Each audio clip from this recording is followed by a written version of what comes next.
हुआ water gas, ये जो इसका आप नाम देखो वाटर गैस शिफ्ट रिएक्शन इसका नाम है। तो नाम से ही पता चल रहा है कि ये जो प्रोडक्ट बना था सेकेंड रिएक्शन में, इसको शिफ्ट करवाया गया है फर्दर हीटिंग और हेलो एवरीवन। तो आज से पहले हमने बोरॉन फैमिली को ख़त्म कर दिया 2 लेक्चर में। वो हमने बहुत अच्छे से एक एक रिएक्शन को बिना रटे हुए एक एक रिएक्शन को बहुत तसल्ली से समझकर किया है। अभी तक बोरॉन फैमिली नहीं किया है जिन लोगों ने भी, वो ज़रूर देख लेना, 10-15 मिनट टाइम निकाल लेना, बहुत इम्पोर्टेंट है वो नीट के पॉइंट ऑफ व्यू से भी। और आपको एक एक रिएक्शन समझ आएगा क्योंकि मैंने बहुत समझाने का कोशिश किया है अच्छे से कॉन्सेप्चुअली। तो अभी अब हम लोग कार्बन फैमिली इसमें देखने वाले हैं। कार्बन फैमिली बिल्कुल छोटा सा है, इसमें 6-7 रिएक्शन मतलब टोटल 9 से 10 रिएक्शंस हैं और इसको कोशिश करेंगे हम जल्दी जल्दी ख़त्म करने का। सारे रिएक्शन के ऑलरेडी हम प्रोडक्ट आंसर लिख चुके हैं पहले से ही, ताकि टाइम ज़्यादा ख़राब ना हो। पिछले वीडियो में लग रहा था नहीं टाइम ज़्यादा लग जाता है, साथ साथ में समझाना भी होता है और आंसर भी बनाना होता है। तो इस बार हम सारे आंसर को पहले से ही लिख चुके हैं और बस हम आपको जल्दी जल्दी समझा कर काम ख़त्म करते हैं। तो शुरू करते हैं पहला रिएक्शन से। कार्बन फैमिली के जो पांचों एलिमेंट्स हैं, कार्बन, सिलिकॉन, जर्मेनियम, टीन और लेड, इन सब का रिएक्शन करवा रहे हैं वाटर से। तो क्या प्रोडक्ट बनेगा? तो इसका आंसर है कि कोई प्रोडक्ट नहीं बनता, रिएक्शन होता ही नहीं है। कोई भी कार्बन फैमिली के कोई भी एलिमेंट ले लो, अगर उनको में वाटर आप दे रहे हो तो वो रिएक्शन नहीं शो करेगा, यानी वाटर में वो डिजोल्व नहीं होंगे। आप पीरियोडिक टेबल उठाकर देख लो, आपके पास होगा। कार्बन फैमिली देखो वो बिल्कुल बीचों बीच में है, पूरे पीरियोडिक टेबल के बिल्कुल मिडिल में होता है। तो ये ना ज़्यादा इलेक्ट्रोपॉजिटिव एलिमेंट होते हैं, ना ज़्यादा इलेक्ट्रोनेगेटिव एलिमेंट होते हैं। तो इन्हें ना किसी से कुछ लेना पसंद है, ना किसी को कुछ देना। मतलब बिल्कुल ये न्यूट्रल टाइप वाले एलिमेंट हैं, ये जल्दी रिएक्शन दिखाते ही नहीं। हाँ, अगर कोई स्पेसिफिक मीडियम कंडीशन दे दिया जाए तो ये रिएक्शन कर लेते हैं। तो इस वजह से पूरे कार्बन फैमिली के कोई भी एलिमेंट वाटर में डिजोल्व नहीं करता नॉर्मल कंडीशन में। लेकिन यहाँ पे जो लेड है Pb, ये जो लेड है, अगर वाटर के साथ इनको डिसॉल्व करवाया जाए लेकिन CO2 के प्रेजेंस में, और CO2 कैसा होता है? एसिडिक होता है। तो एसिडिफाइड कंडीशन में अगर लेड का रिएक्शन वाटर से करवाया जाए तो ये वाटर में डिसॉल्व हो जाता है लेड। यहाँ स्पेसिफिक कंडीशन आ गया, एसिडिफाइड कंडीशन है तो यहाँ पे डिसॉल्व कर जाता है और क्या बना लेगा? Lead hydroxide. तो ये जब लेड हाइड्रोक्साइड बना लेगा, इस पूरे प्रोसेस को बोलते हैं प्लम्बो सोल्वेंसी। प्लम्बो प्लम्बो होता है, प्लम्बो मतलब Pb लेड, सोल्वेंसी मतलब वाटर में डिजोल्व हो जाता है स्लोली स्लोली। तो ये पूरे प्रोसेस को बोलते हैं प्लम्बो सोल्वेंसी। ये हो गया हमारा पहला रिएक्शन। अब बात करते हैं सेकेंड रिएक्शन, थर्ड रिएक्शन। ये दोनों रिएक्शन एक दूसरे के साथ में ही है, मतलब सेकेंड का नेक्स्ट स्टेप थर्ड रिएक्शन होता है और दोनों इंपॉर्टेंट है क्योंकि ये इसमें जो प्रोडक्ट बनता है उनका अलग अलग स्पेसिफिक नाम होता है और ये नाम की वजह से क्वेश्चन इस पे बन जाते हैं। जैसे आप देख लो, ये कार्बन का सेकेंड रिएक्शन में स्टीम के साथ रिएक्ट करवाते हैं तो क्या प्रोडक्ट बनता है? तो यहाँ पे प्रोडक्ट बनता है कार्बन मोनोऑक्साइड प्लस हाइड्रोजन। इस प्रोडक्ट का एक अलग नाम होता है वाटर गैस या सीन गैस। तो आप देखो यहाँ पे कार्बन का स्टीम के साथ रिएक्शन हुआ हीट के प्रेजेंस में तो बना कार्बन मोनोऑक्साइड प्लस हाइड्रोजन, और ये कार्बन मोनोऑक्साइड प्लस हाइड्रोजन का एक स्पेसिफिक नाम क्या है? वाटर गैस या सीन गैस। अब देखो इस रिएक्शन को समझाते हैं। इनऑर्गेनिक में कहीं भी आपको कार्बन के साथ या कार्बन मोनोऑक्साइड के आसपास ऑक्सीजन दिख जाए तो सीधे कार्बन या कार्बन मोनोऑक्साइड क्या करता है? ऑक्सीजन को भगा लेता है, फटाक से भगा लेगा। यहाँ पे देखो स्टीम है यानी क्या है? यहाँ पे वाटर है एक तरह से। वाटर में यहाँ पे ऑक्सीजन है कि नहीं? ऑक्सीजन है, कार्बन को ऑक्सीजन दिखा। ऑक्सीजन कहीं भी हो, कैसा भी हो, किसी के साथ भी हो, चाहे उसकी बॉन्डिंग वहाँ कितनी भी अच्छी क्यों ना हो, लेकिन वो ऑक्सीजन जब भी कार्बन के सामने आता है तो वो कार्बन उसको भगा ही लेता है, या कार्बन मोनोऑक्साइड। तो यहाँ भी आप देखो क्या हुआ, कार्बन को क्या दिखा? ऑक्सीजन। ऑक्सीजन दिखा तो कार्बन मोनोऑक्साइड CO बना लिया और साथ में हाइड्रोजन। तो ये हो गया वाटर गैस या सीन गैस। और ये एक तरह से क्या है? एक तरह से ये गैसियस फ्यूल होता है, गैसियस फ्यूल होता है। देखो यहाँ पे क्या था? कार्बन। कार्बन को आप जानते हैं, कार्बन क्या? कोल जो कोयला होता है वो कार्बन होता है। तो कार्बन एक सॉलिड फ्यूल होता है और ये जो उसका प्रोडक्ट बना वो अब गैसेस, कार्बन मोनोऑक्साइड भी गैस और हाइड्रोजन भी गैस, तो ये एक तरह से फ्यूल का काम करता है और इसे क्या बोलते हैं, कोल गैसिफिकेशन। अब अगला देखो जो नाम है कोल गैसिफिकेशन, ये इसीलिए कोल गैसिफिकेशन प्रोसेस पूरा रिएक्शन को नाम दिया गया, क्यों, क्योंकि कार्बन एक सॉलिड फ्यूल था, अब सॉलिड फ्यूल कन्वर्ट होता है पूरे के पूरे गैसियस फ्यूल में, तो इस वजह से कोल से ये कोल सॉलिड और गैसिफिकेशन यानी गैसियस फ्यूल में कन्वर्ट होना, इस वजह से इस पूरा प्रोसेस का नाम हो जाता है कोल गैसिफिकेशन।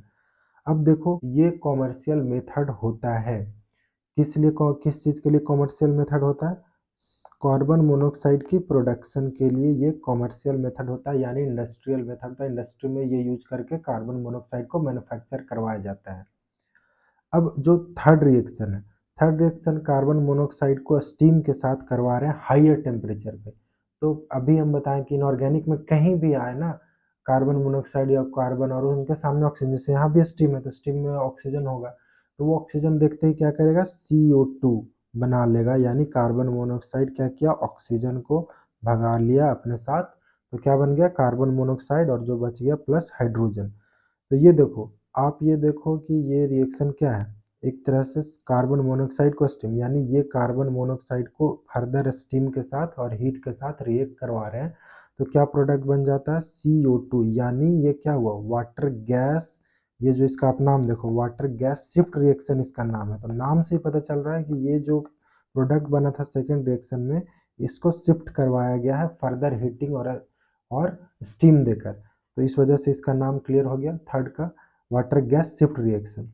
अब ये दोनों प्रोसेस को कंबाइन करके बोल दिया जाता है boss process, boss process, boss scientist के नाम पे बेस्ड है, इस वजह से उसका नाम बॉस प्रोसेस हो गया। बात करते हैं रिएक्शन नंबर 4 की, यहाँ भी कार्बन का रिएक्शन करवा रहे हैं हम एयर के साथ, तो एयर में जो मेजर कंपोनेंट होते हैं हम सबको पता होता है ऑक्सीजन और नाइट्रोजन होते हैं मेजर कंपोनेंट्स, तो यहाँ भी आप देखो कार्बन को क्या दिख गया, ऑक्सीजन दिख गया, तो ऑक्सीजन को अपने साथ भगा के क्या बना लेगा, कार्बन मोनोऑक्साइड, और नाइट्रोजन वैसा का वैसा रह जाएगा, तो ये कार्बन मोनोऑक्साइड प्लस जब भी कार्बन एयर के कांटेक्ट में आता है तो क्या बनता है, कार्बन मोनोऑक्साइड प्लस नाइट्रोजन, और ये इसे एक तरह से फ्यूल की तरह काम करता है, तो इसे बोल देते हैं हम इसको, ये कंबाइंड को फ्यूल गैस, ये भी आप ध्यान रख सकते हैं।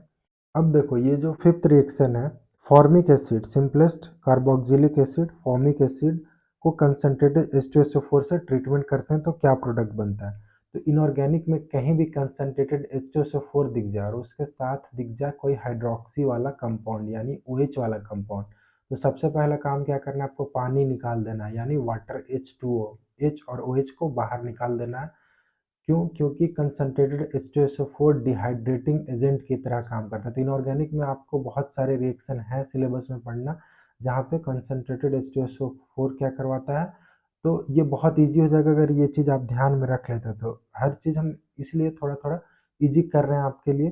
कंसंट्रेटेड H2SO4 देखो आप क्या करो, सीधे क्या करो, वाटर को रिलीज करवा दो, HOH को बाहर करवा दो, तो माइनस H2O क्या हुआ, वाटर बाहर निकल गया, तो क्या बचा, बस CO बचा, तो ये कंसंट्रेटेड H2SO4 क्या करता है, एक तरह से डिहाइड्रेटिंग एजेंट, डिहाइड्रेटिंग मतलब वाटर को बाहर निकालने का काम करता है, तो कहीं भी कंसंट्रेटेड H2SO4 दिख जाए, OH साथ में दिख जाए, तो H2O को बाहर निकाल लो और क्या प्रोडक्ट बना दो, बचा हुआ जो बच जाएगा वो प्रोडक्ट हो जाएगा, तो यहाँ तक क्लियर हो गया। अब बात करते हैं सिक्स्थ रिएक्शन की जो बहुत बहुत इंपॉर्टेंट और बहुत ईजी है, और हमारे नीट में तो ईजी वाले ही सवाल आते हैं, तो यहाँ से क्वेश्चन बहुत बनता है।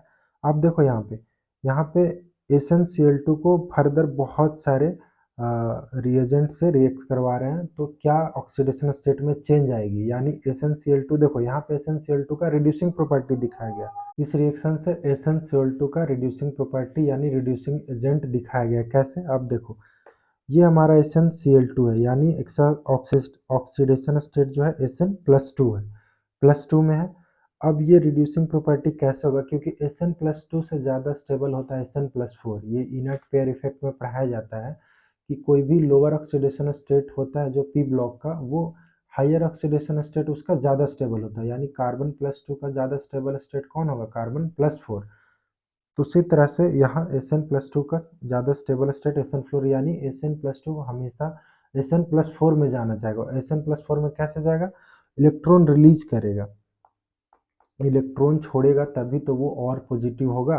तो इलेक्ट्रॉन छोड़ेगा यानी इसका फिर क्या नेचर हो गया, दूसरों को, ये इलेक्ट्रॉन दूसरों को देगा यानी दूसरों को रिड्यूस करेगा। तो इस वजह से इसका जो प्रॉपर्टी हो गया रिड्यूसिंग प्रॉपर्टी, यानी ये एक तरह से रिड्यूसिंग एजेंट की तरह काम करेगा। तो ये इलेक्ट्रॉन देगा तो ये जो इलेक्ट्रॉन इनसे कोई लेने वाला होना चाहिए, यानी वो ऑक्सीडाइजिंग, ये जो सारे हम देख रहे हैं इधर, ये क्या है, सारे ऑक्सीडाइजिंग एजेंट है। यानी क्या होंगे, ये इलेक्ट्रॉन लेंगे यानी दूसरों को ऑक्सीडाइज करेंगे और खुद रिड्यूस होंगे। जो ऑक्सीडाइजिंग एजेंट होता है दूसरों को ऑक्सीडाइज करता है और खुद रिड्यूस होता है। तो खुद रिड्यूस कैसे होता है, दूसरों का इलेक्ट्रॉन लेके। तो दूसरों को इलेक्ट्रॉन लेके यहाँ पे ये क्या होंगे, खुद रिड्यूस होंगे। तो आप देखो यहाँ पे +7 MnO4 का ऑक्सीडेशन स्टेट क्या होता है, +7 होता है। तो ये +7 से फर्दर रिड्यूस होके +2 या +4 या कुछ भी ऐसे कुछ कहीं भी ये लोअर ऑक्सीडेशन स्टेट में जाएगा। क्यों लोअर में जाएगा, क्योंकि इलेक्ट्रॉन लेगा। तो इलेक्ट्रॉन जब लेगा तो क्या होगा, इसका पॉजिटिव जो नेचर है वो पॉजिटिव कमेगा उसमें से। तो यहाँ पे कौन सा स्टेट में एमिन जो है मैंगनीज है, कौन सा स्टेट में यहाँ पे स्टेबल होगा। इसके लिए भी आपको एक फंडा बताते हैं इनऑर्गेनिक में कि Mn+2, जो Mn+2 है हमेशा स्टेबल होगा H+ के साथ। Mn+2 हमेशा स्टेबल होगा H+ के साथ, और Mn+4 जो हमेशा स्टेबल होगा OH- के साथ। तो आपको यहाँ पे देखो क्वेश्चन में क्या दिख रहा है, H+ दिख रहा है, H+ दिख रहा है, यानी यहाँ पे Mn+2 स्टेबल होगा, यानी यहाँ पे जो प्रोडक्ट बनने वाला है वो मैंगनीज का ऑक्सीडेशन स्टेट उसमें क्या होगा, Mn+2 होगा। तो ये इसका क्लियर हो गया, ये चीज़ आप ध्यान रखना। दूसरा K2Cr2O7, यहाँ पे ऑक्सीडेशन स्टेट होता है +6 और इसका नाम होता है डाइक्रोमेट। तो ये कन्वर्ट होता है Cr+3 में। ये हमेशा क्रोमियम का स्टेबल स्टेट होता है +3, और इसका कलर आप ध्यान रखना क्योंकि इसका कलर इंपॉर्टेंट है, ग्रीन होता है इसका कलर। और डाइक्रोमेट ये जो है इसका कलर होता है ऑरेंज। ये कलर ऑरेंज से ग्रीन में कन्वर्ट हो जाता है जब भी SnCl2 के प्रेजेंस में आता है। ये क्वेश्चन बन सकता है, क्वेश्चन आ जाएगा डाइक्रोमेट जब SnCl2 के प्रेजेंस में आता है तो ऑक्सीडेशन स्टेट क्या बदलता है या कलर क्या बदलता है, तो ऑरेंज से ग्रीन कलर हो जाता है। उसी तरह से FeCl3 +3 में है तो ये इसका स्टेबल स्टेट +2 होगा। उसी तरह से AuCl3 में +3 ऑक्सीडेशन स्टेट है तो यहाँ पे ये Au+1 या Au+2 में नहीं कन्वर्ट होता है, ये जीरो ऑक्सीडेशन स्टेट में Au गोल्ड हमेशा जीरो ऑक्सीडेशन स्टेट में स्टेबल होता है तो ये जीरो में चला जाता है। और HgCl2 Hg+2 है तो मरकरी है +2, यानी ये प्लस, ये इसमें एक इम्पॉर्टेंट चीज़ है कि ये +1 में भी जाता है, यानी Hg2Cl2 यहाँ +2 था 2 में डिवाइड हुआ तो +1, और फिर फर्दर रिड्यूस करवाते हैं SnCl2 से तो ये क्या हो जाता है Hg0 में। यानी आप देखो SnCl2 क्या किया, SnCl2 रिड्यूस करेगा यानी Hg+2 को इलेक्ट्रॉन देगा। एक बार इलेक्ट्रॉन दिया तो Hg+1 और फिर SnCl2 एक बार और इलेक्ट्रॉन देगा तो इसका पॉजिटिविटी बिल्कुल खत्म कर देगा और ये जीरो हाईएस्ट स्टेबल स्टेट पे आ जाएगा। अब एक चीज़ इसमें ये ध्यान रखना है कि Hg2Cl2 किस तरह का प्रेसिपिटेट देता है, तो ये प्रेसिपिटेट देता है वाइट प्रेसिपिटेट, और जीरो ऑक्सीडेशन स्टेट पे जो जाता है वो उसका प्रेसिपिटेट का कलर होता है ग्रे ब्लैक। तो यानी जब भी SnCl2 रिड्यूस करेगा तो हम कलर से भी पहचान सकते हैं कि हाँ अभी जो मरकरी है +1, जब भी वहाँ पे हमें अगर वाइट प्रेसिपिटेट दिखा तो समझ जाएंगे कि अभी +1 में एक बार और मतलब वो फर्दर और रिड्यूस होगा, और फिर जब तक ब्लैक प्रेसिपिटेट ना आ जाए तो हम समझ जाएंगे कि हाँ ब्लैक अगर आ गया तो यानी ये फुल्ली रिड्यूस हो चुका है, यानी हाईएस्ट स्टेबल स्टेट में आ चुका है, मरकरी जीरो स्टेट पे आ चुका है। तो ये था कार्बन फैमिली पूरा। तो हमने कोशिश किया है कि आपको अच्छे से हर चीज़ सिखा दे, फिर भी जैसे ऑक्सीडेशन स्टेट में अगर किन्हीं को दिक्कत हो, वो भी अगर नहीं आता हो तो अगर आप कमेंट करके बता देना, उस पर भी हम ऑक्सीडेशन स्टेट इजीली वे में निकालना सिखा देंगे। तो अभी के लिए इतना ही, फिर आगे फिर अच्छे कंटेंट और रिएक्शंस के साथ मिलते हैं नेक्स्ट वीडियो में। तो हमारे साथ बने रहना, चैनल को सब्सक्राइब कर लेना, वीडियो को जिनको ज़रूरत हो उनका तक भी पहुंचा देना, और ख़ुद भी थोड़ा बहुत समझ में आया तो लाइक कर देना।